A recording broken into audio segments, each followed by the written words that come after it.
8 U.S. Marines remain in a hospital after a fiery aircraft crash killed 3 during drills in Australia. Canberra, Australia. 8 U.S. Marines remained in a hospital in the Australian north coast city of Darwin on Monday after they were injured in a fiery crash of a tiltrotor aircraft that killed 3 of their colleagues on an island.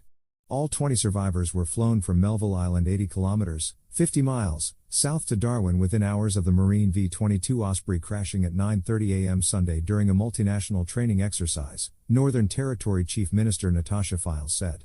All were taken to the Royal Darwin Hospital, and 12 had been discharged by Monday, she said.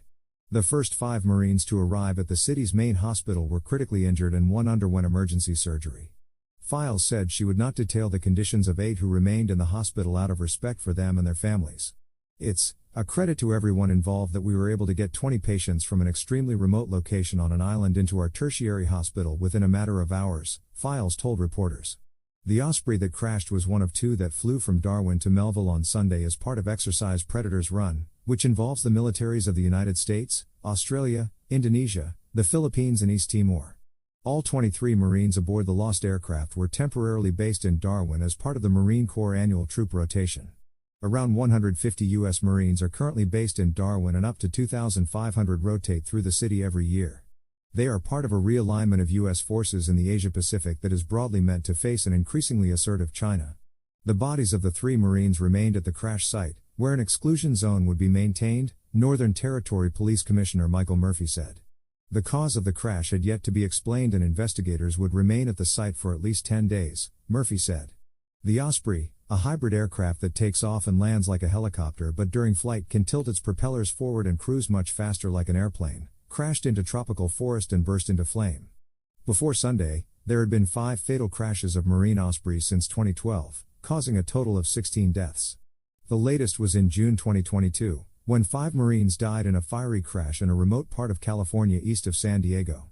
A crash investigation report last month found that the tragedy was caused by a mechanical failure related to a clutch. There had been 16 similar clutch problems with the Marine Ospreys in flight since 2012, the report found. But no problems have arisen since February when the Marine Corps began replacing a piece of equipment on the aircraft, the report said. Emergency responders were surprised the death toll from Sunday's crash was not higher. For a chopper that crashes and catches fire, to have 20 Marines that are surviving, I think that's an incredible outcome, Murphy said. Defense Minister Richard Marles was also grateful that the toll was not worse. It's remarkable that in many ways, so many have survived, Marles told 9 News Television. This remains a very tragic incident and the loss of those lives are keenly felt, Marles added. U.S. Defense Secretary Lloyd Austin paid tribute to dead Marines. These Marines served our country with courage and pride, and my thoughts and prayers are with their families today, with the other troops who were injured in the crash, and with the entire USMC family, Austin tweeted. The U.S. Embassy in Australia issued a statement offering condolences to the families and friends of the dead Marines and thanking Australian responders for their help.